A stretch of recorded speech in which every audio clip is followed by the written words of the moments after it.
Lovely. I'm going to share my screen. So let's just do that, and then I'm just going to go into slideshow. Oops, slideshow mode.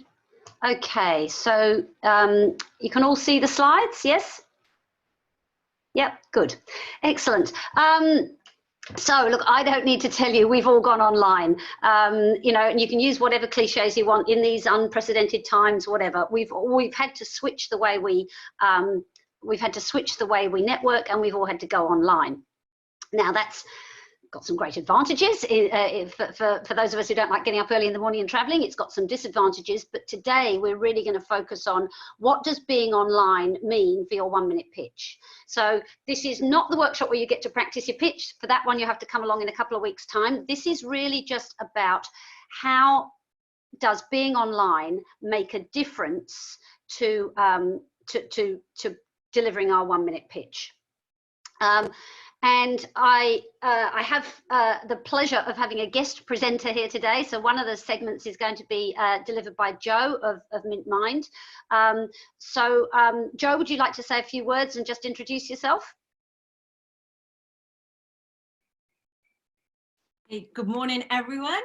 My name is Jo Fisher. My business is Mint Mind. I'm a transformational coach. I help women who come to me stating that they experience something, they're missing something, or they're feeling lost. And that's because they're experiencing disconnect with themselves. So I help them connect with themselves first, and then that has a ripple effect into all the other relationships around them. So that's me, Jo Fisher. Thanks. Thank you, Joe. And Joe's, well, I'll come on to the agenda in a minute. So I'm Carol Benton. I specialise in business communication, written and verbal. And as Darren said, I've developed and delivered some training courses for Fresh based around verbal delivery of presentations and of the 1 minute pitch.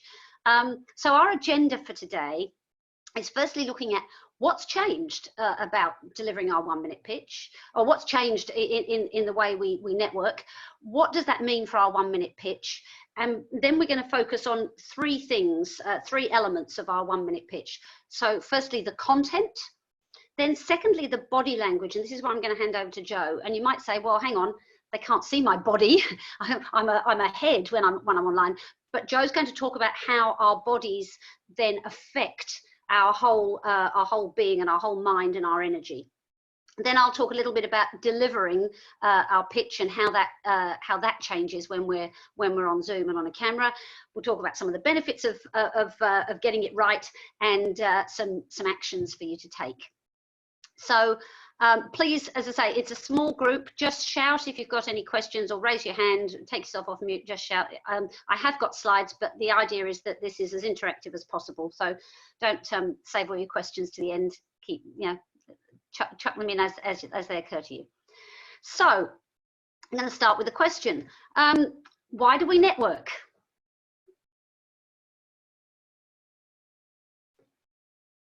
Darren, just throw your answers out there.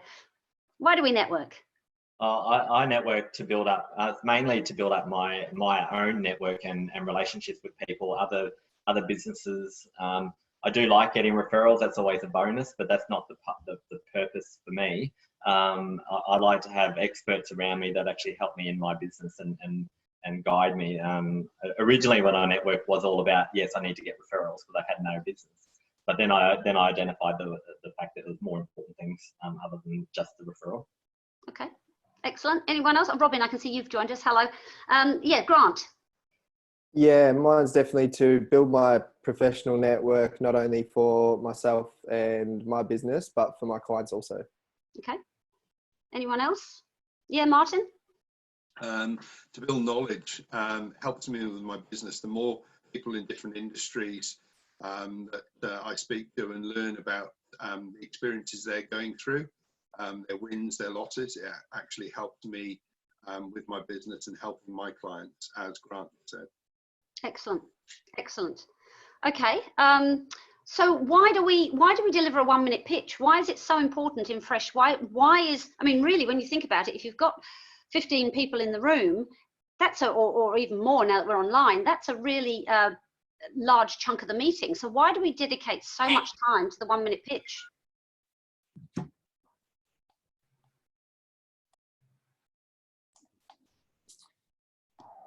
Because we create the first impressions in a very short amount of time, and those few seconds are very important.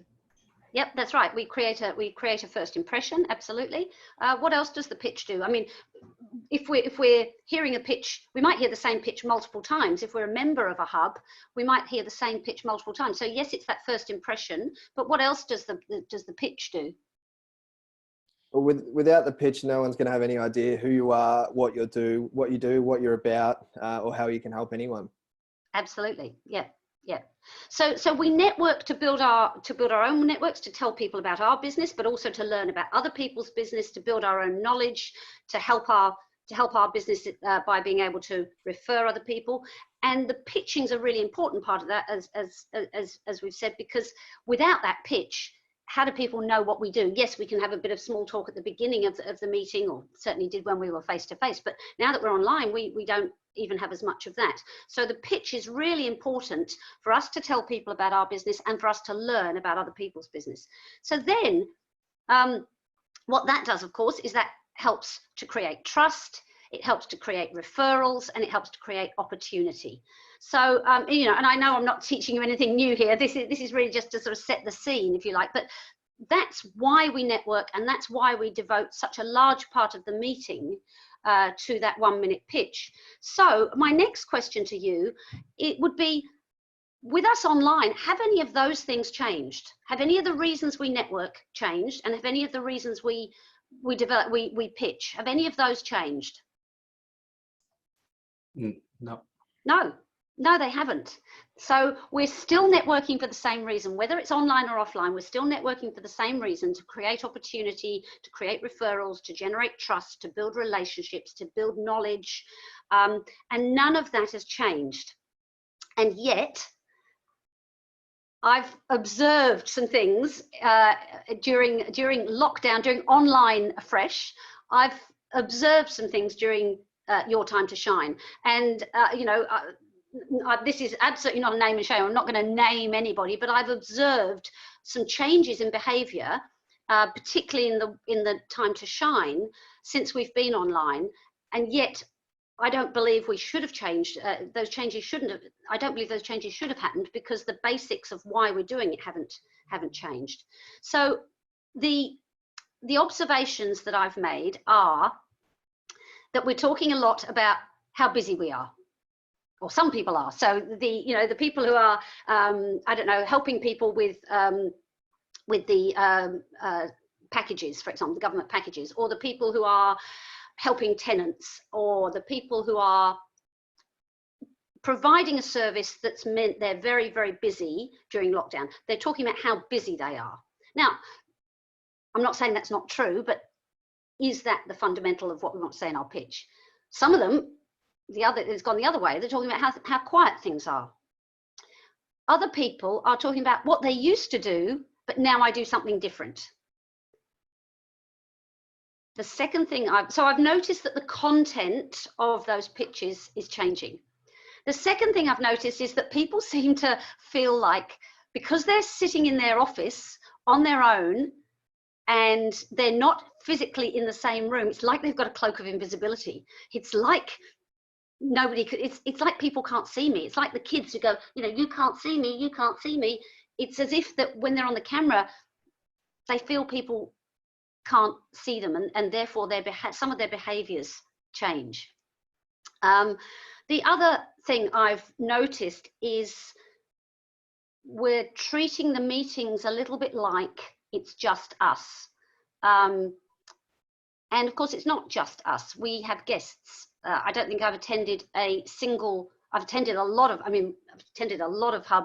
hubs. One of the great things I love about being online is that I'm doing fresh 3 or 4 times a week, and I love it.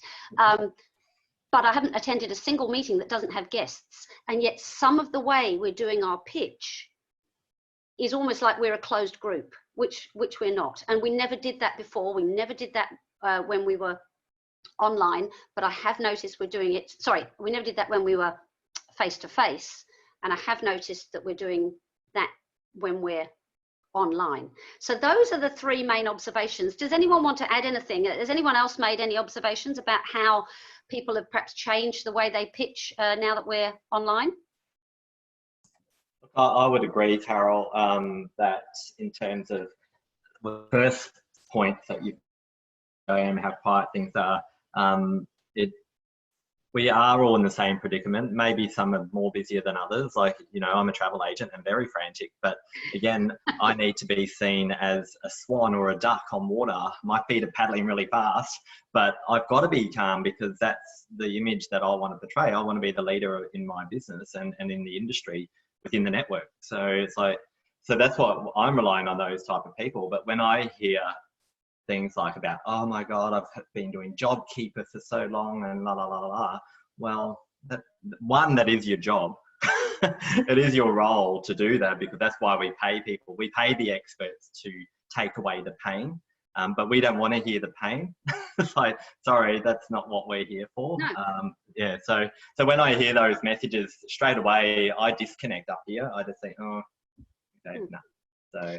Yeah, absolutely. So, you know, and it's I guess it's natural at the very beginning of something like a lockdown. I mean, ideally it shouldn't happen at all, but it's natural at the beginning. But we're not at the beginning now. We're in what Michelle would call the second wave now. And I recommend any of you who haven't seen Michelle's pitch on the 3 waves to look at that. But what I did want to just say here, look, it's good to talk. It's not, and fresh, I'm sure you all feel the same way I do. And I've said this to Darren. I think having fresh as support over these last few weeks has been absolutely amazing. And the webinars around, you know, the ones Sean did on Are You Feeling Okay? The ones that,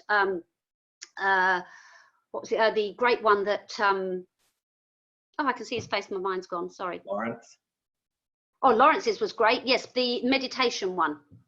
Jason. Jason, thank you. The one that Jason did has been great. And we are a group of friends and it is absolutely great to talk. And I've personally found the support from fellow freshies absolutely amazing.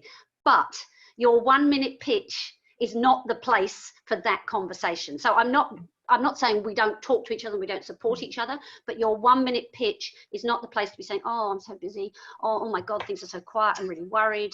It's not that place. Okay, so what do we want to do with our pitch? What do we need to do? So the first thing is cut out the how busy I am, how quiet things are, what I used to do, but now I do something different. And I said I won't name and shame, but there was a guest, and I can't remember the name of the guest, but there was a guest who was a cleaning company, and you'd think that's a fantastic thing to be at the moment. But even then he talked about, well, we used to do this kind of cleaning, and now we've sort of converted and we now do these deep cleans. Why not just say, I'm a cleaning company, I can really make sure your office is hygienically spotless. So let's cut out those things and get back to the basics. So my very first message in terms of the content of your pitch is get back to the basics. And those of you who've done Make the Most of Your Minute will know that this is what we talk about on that course. The basics being, what problem do I solve? Who do I help? And how do I help them? Because unless you articulate a problem, nobody's going to understand the requirement for your solution. So, and I'm not picking on accountants, Robin, but if you are someone who's been spending a lot of time helping people with the JobKeeper and the Job Seeker or whatever, that's not a bad thing. But articulate, it's not about how busy you are, it's about so many people are really worried, they're not sure what they can claim, it can be really confusing going to government websites. I help them by cutting through all that, making it really clear what they can claim and how to claim it.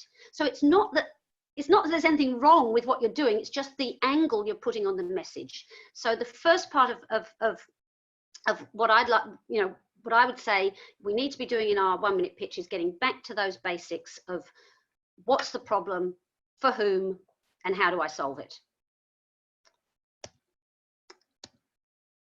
The next bit in terms of our content is, and again, this hasn't changed, prepare.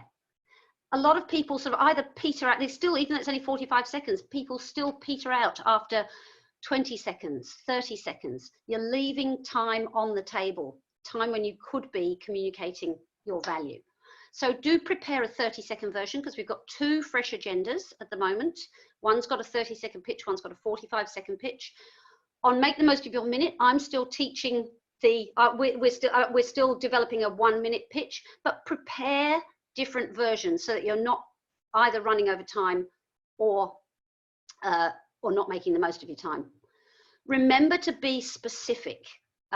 Please, you know, this we help everyone, or we do everything. No, you don't. It's easy to think, you know, when you're in a particular business, you think, well, actually, I do everything in that business, but I don't do everything. When I hear somebody say, well, you know, we do everything, I feel like saying, well, can you make me a cup of tea and a sandwich, please? So you know, you don't do everything. Remember to ask for what you want. Be really specific when you're asking for your ideal referral or whatever it is that you want. And do remember that our guests are in the room. So I've been hearing language like, as you all know. No, they don't all know, because guests don't know. So, you know, and I've heard that quite a lot of times, as you all know, or, you know, obviously. No, it's not obvious, and not everyone knows. Say it as if everyone in the room was hearing it for the first time, because some people, the guests, are. So there are some language traps that we can fall into. And again, practice, practice, practice. It's the shorter the time you have, the harder the pitch is to deliver. If you had a 1-hour pitch to deliver, you know, to talk to people about your business and how you add value, that's relatively simple compared to doing it in 30 seconds or 45 seconds or even a minute. So practice it. Think about what you're going to include, but think about what you're not going to include. So every time you talk about, well, I've been really busy and this and that, that's actually taking up time that doesn't buy you anything. So that's my key messages on content. Carol, can I just interrupt on that? Of course. Sorry. I read a very good article, I can't remember where it was from the other day, but it was more about the reason why we do this every fortnight is, one, yes, there's always, you need to be focusing on the guests in the room, even though there's a lot of members that have heard what you said before. You just said, it's like that one guest is new to you, so they've never heard your pitch. But secondly, repetition is really, really important. So that's why a lot of scripts that you hear, like what do you call them, elevator pitches, will always start off with the start of who you are, your intro, your body, and then what you're looking for. Because that way, I remember when I was at Flight Centre, I stopped talking about selling insurance because I thought, oh, everyone's sick of hearing it. And you know, everyone's sick of hearing about visitors at Fresh. Oh, we've got to bring visitors. Darren keeps saying we've got to bring visitors. There's a reason I don't stop talking about that, because people will stop doing it. So therefore, that's why it's really important that in your pitch, it's got to be, there's got to be some type of repetition in there so that we do. I hear you talk, and I get excited when you're about to talk, because I already know what you're about to say, which is great. But you change the subject, so yeah. Yeah, and that's why in the Make the Most of Your Minute, we basically, the structure that we have, the first 15 seconds is always identical. Then you might switch up the middle bit a little bit. But for example, Michelle Carson in Brighton has delivered the same, actually she's changed hers up a little bit recently, but she's delivered the same 1-minute pitch for over a year. The fantastic thing is I could virtually deliver that pitch. So that means I can refer her really easily. And you're absolutely right, Darren. The thing about communication is when we say something once, we think we've communicated it, but it actually takes the listener, there's different ideas, and different research shows different number of times somebody has to hear it, but it's anything from 3 times to 50 times, depending on the complexity of the message and who's listening. But the receiver has to hear it multiple times before it sinks in. So yes. For this next bit, I'm going to hand over to Jo, and she's going to talk to us about how our bodies affect the delivery or affect our message. So I'm going to hand over to you, Jo. Okay, thanks, Carol. Awesome. First of all, I'd like to segue into where we notice body language the most, and that is on the dance floor. So you've either noticed, if you haven't been a part of it, you've certainly experienced and witnessed it, someone strutting their stuff on the dance floor. You know, either they're getting their hips going, but that is body language in its prime. So yeah, I'm looking at some of your faces. Yeah, you know what I'm talking about. Yeah, got it. Yeah, strut your stuff. Awesome. So body language is conscious or unconscious movements, postures, attitudes, and feelings that are communicated. So posture is, I personally feel it's the first one, and as we go through today and Carol adds on, it'll all segue into why posture is so relevant, and it's primarily the first instance. So body language can be confusing.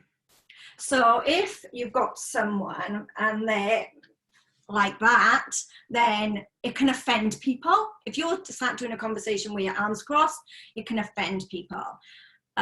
You can also experience someone who is shaking their head and they're saying no. And that can be overwhelming in that it's just the wrong message. But body language can also put us at ease. So we've all experienced people where you think, oh yeah, I can really chat to those. I feel really comfortable. Yeah, you can all relate to somebody that you feel at ease with talking to. So I'm just gonna segue into the science bit a little bit. So we've got some facts around what I'm talking about. Quantum physics is now based on, it's not our brains that are leading the way, it's our hearts. Let me just clarify that. So we've all experienced passion where maybe your head is saying, but your heart is saying, hell yes. So that's passion. Now, we know what did you react to in that instance. And I would say a lot of the time, it's been a heart-led decision that you've gone with. So the proof is in the pudding. We have known that since we have existed, but the thing now is we have the science that backs that theory. It's not a theory anymore, it's proof. I just want to give you some more facts on the heart. It's the heart's electromagnetic field is 5,000 times stronger than the one that the brain emits. The heart sends more signals to the brain than the brain sends to the heart. And the heart's magnetic field is measurable. And it's measured by a magnetometer. So being magnetic is a thing. I mean, how cool is that? So where does this come into our fresh pitch?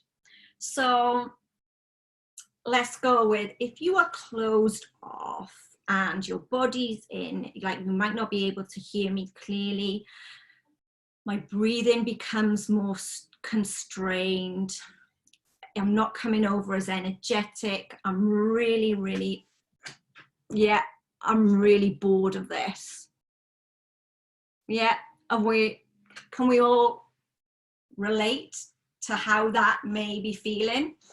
So I would love to invite you for the moment just to really kind of close that chest in and really feel how constraining it can be on your chest. Your posture is completely running the show. It just doesn't feel right. Just breathe there for a moment and then come back to your normal seated position. So let's segue the other way into opening up our heart space. So I'd love to invite you all to take a deep breath in, let it out, and just let those shoulders melt away from your ears and your shoulder blades melt down your back. Breathe it in and breathe it out, and feel that heart space expand. You don't have to force it. Just let it open up naturally. That's it. Great job. And can you feel a difference there now? Yay. Just sit with that heart open. Your heart knows the way. It's been telling you all along, in when passion has come into play, it knows the way. So if we were to sit in our chairs, yeah, of course we're more relaxed at home, but if we were to sit in our chairs with a more upright frame, then your eyes become engaged, your voice becomes clearer, everything falls into place with the whole frame. So you don't want to be turning people off in your pitch. You want to be turning people on so they remember you. Thank you, Carol. Joe, Got a question? yeah, so would you recommend people do that like before the meeting, like even before they Zoom to log on, so that they're actually a bit more relaxed and calm? Great question, Darren. Not in the meeting. Not in the meeting, but ideally to give yourself a structure to the posture. Lean against a wall, so you've got that marker there, so you take a breath in, breath out. Sometimes it depends on how your posture is naturally. It may feel a bit uncomfortable, but if you just go with, think about opening your heart space rather than opening up the chest. Just open up the heart space, because then that comes from a natural state as opposed to a forced state of opening your shoulder, and then you could then end up, feeling, sitting there like that would be straining. But if you come from the heart space and heart led and heart open, it becomes more natural. As I said, your heart knows the way. So before the pitch, before you enter your Zoom online, sit in your chair, gather your thoughts, and then click on camera is ready, or whatever. I have a question about, it's interesting when you watch people, like when they're doing their pitch about their business, they don't feel too calm, or they're extremely intense or rigid and scripted. But then when they get to the icebreaker, they totally relax, and it's like, oh great, I've done that now, so this is easy. So why would that be? So that's because they're not confident in delivering their message. So, and confidence is a learned skill. We can hijack it from somewhere else. So you get people who are maybe not confident in talking about their work, but they're really confident in social situations, or that's happening in that experience, or the other way around, where they're confident in talking about the work, but when it comes to the icebreaker, they're like, oh, I don't know what to say. Right. Okay. Cool. I've got a quick question. What are your thoughts on people standing up during their pitch, even when from home? Some people seem to do it and look a little bit more confident. Yeah, absolutely perfectly. Yeah, definitely. If you can stand, even better. But that is because then you can really be in that more relaxed state. Just make sure they can see your face, Grant. Yeah. Interesting. When Rachel did her webinar last week, she commented on the fact she chose to stand. Mm-hmm. Yeah. Yeah. The other bit about the them clearly being nervous when they're delivering their pitch, and then they relax when they do their icebreaker, that's where the preparation comes in.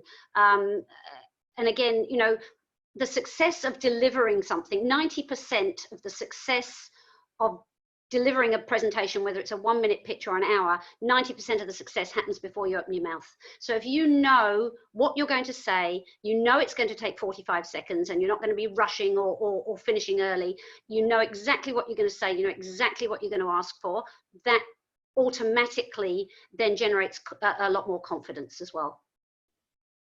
So thank you, Joe. Awesome. I have to say, yes, I think what I'm going to be doing from now on is I'm not going to be rushing around 1 minute beforehand thinking, oh my God, I haven't got the Zoom login. I'm going to be sitting in my chair, and I'm going to be breathing on opening up my heart space. Thank you. Because yeah, it really does make a difference to how you present. I didn't feel great this morning because I was late. So yeah, that was really awesome. Thank you. Just a few last points then on delivery. And first of all, thinking about the eyes. Now, you'll be aware that eye contact on Zoom is counterintuitive. When we're face to face with somebody, we look at their eyes and they can see, because we're looking at their eyes, they can see that we're looking at their eyes. So it's a mutual eye contact. Now, of course, on Zoom, if I'm looking at Darren now, Darren doesn't think I'm looking at him. Whereas if I'm looking here into the camera, you will think I'm actually making eye contact. It's really counterintuitive. It's actually really quite hard to do, and it's very hard to maintain for a whole hour. What I would say though, is when you are delivering your 1-minute pitch, try and look at that spot at the top of your laptop or the top of your phone, look at the camera, because although it doesn't feel like it, you are making eye contact when you're doing that. So I say it's really hard because it's not what our brains are used to at all. But do try and remember, at least for those 45 seconds that you're speaking. Can you see the difference? So now I'm looking at my picture of Joe, who's in the bottom left of my screen, or bottom right of my screen, and now I'm looking at the camera, so it looks like I'm looking at all of you. So that's just one point about eyes. The other thing, and Joe has touched on, voice, and how our voice will sound more confident and more engaging when we are coming from that heart space. The other thing I want to just talk about is authenticity, and sometimes our voice is not congruous with our words. So we've all heard the people who they're doing their pitch, and I've literally heard people start with my business is, and the body sinks and closes in, but they start with a sigh. The reason this is really important is if your words and your voice are aligned, that gives you authenticity and that gives you trust. Again, we've all heard the people who say, I'm really passionate about, and there's no passion in their voice. There is no interest, there's no energy.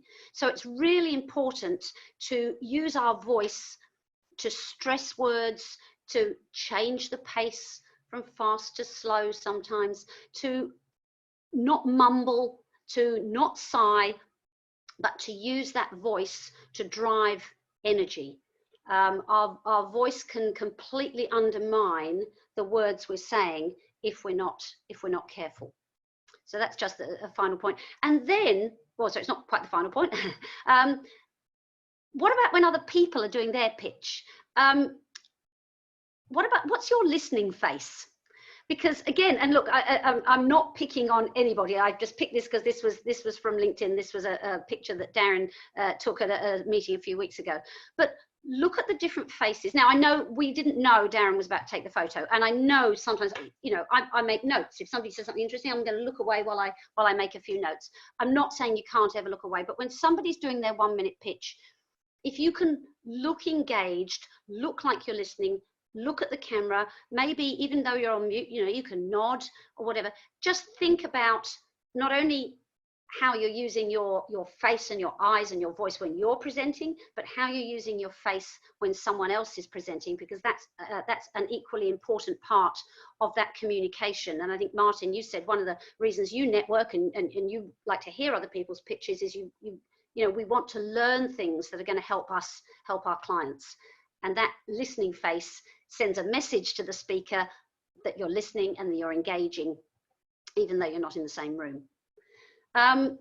So what happens if we do all of this? Well, we get more energetic meetings.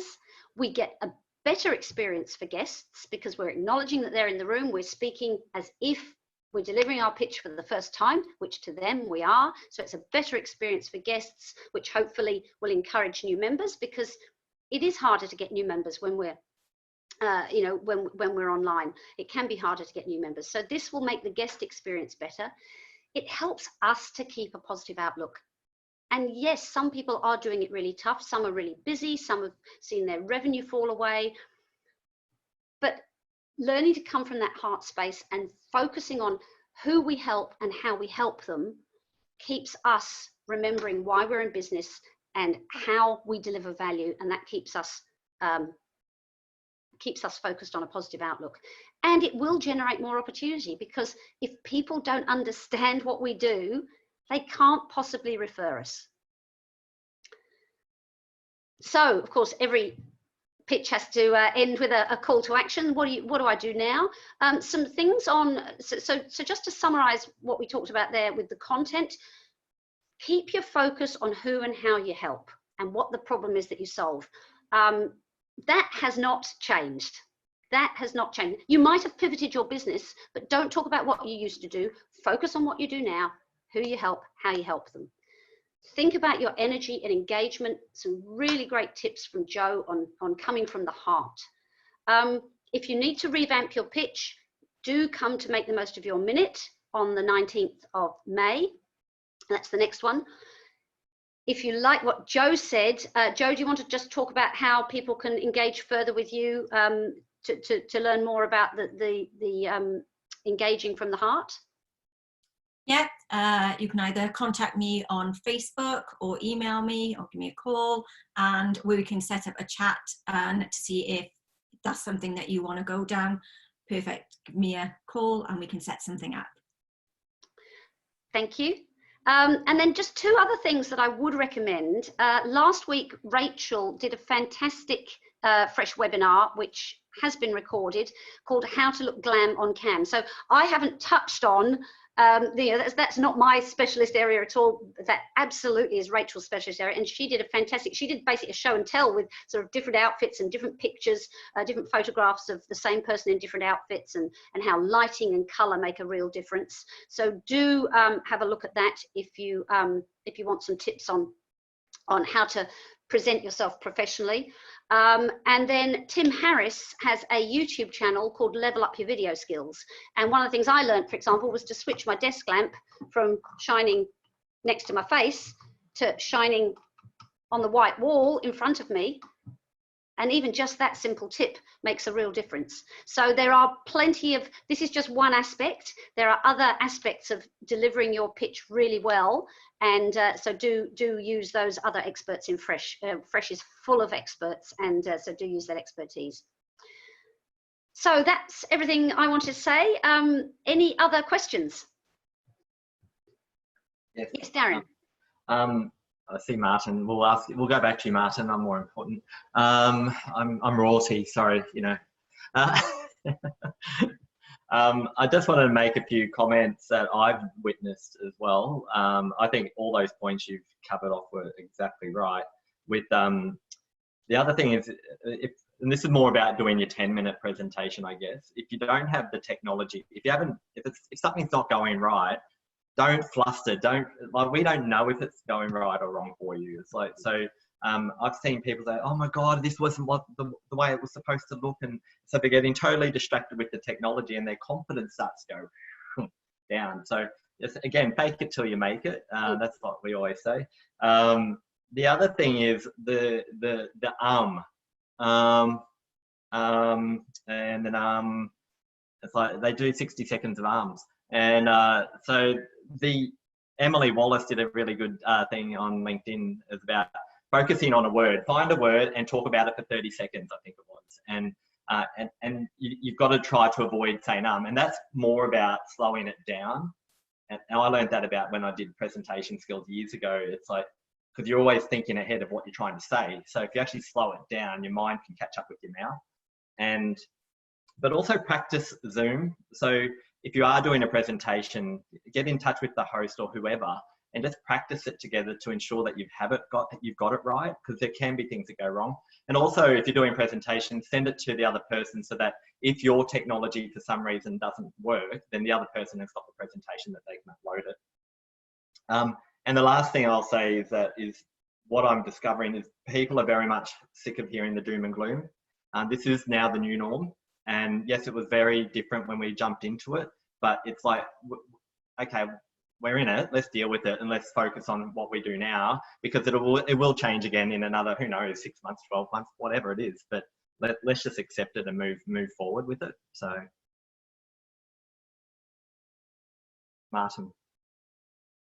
Yeah, all I was going to say is something I was, when I first started using Zoom, I was struggling, especially with big groups where they shared the screen and all you saw was 3 or 4 people and you weren't seeing the whole room. And then I discovered that when you get screen share, that you can actually drag screen share to the left and make it smaller, and it brings everyone into the space.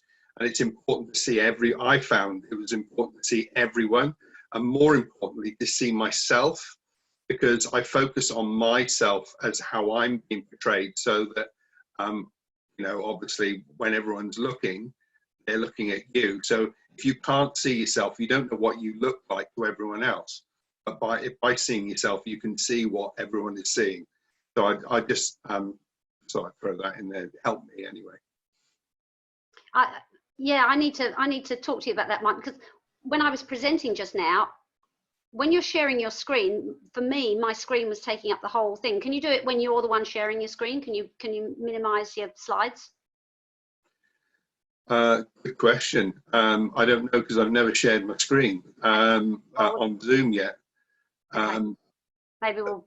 I think there is a way. Don't worry, I'll practice it sometime. But yeah, I suddenly realised when I was sharing my screen, I could, because it's a relatively small number today, I could sort of just about see everybody. But yeah, I'd like to know. I think that's why when you're sharing the screen, there's 2 clicks. So the first share, it shows the computer screen, but actually show the people as well. Or you can then click the box, which actually opens it out to the parameters, which is what you did, which means that all you see is the slides. So if you just did it to where it was your computer screen and adjusted it so that that was there, then you would see the people as well. Thank you, Martin. Robin, you had a question. Yep. Just a quick question.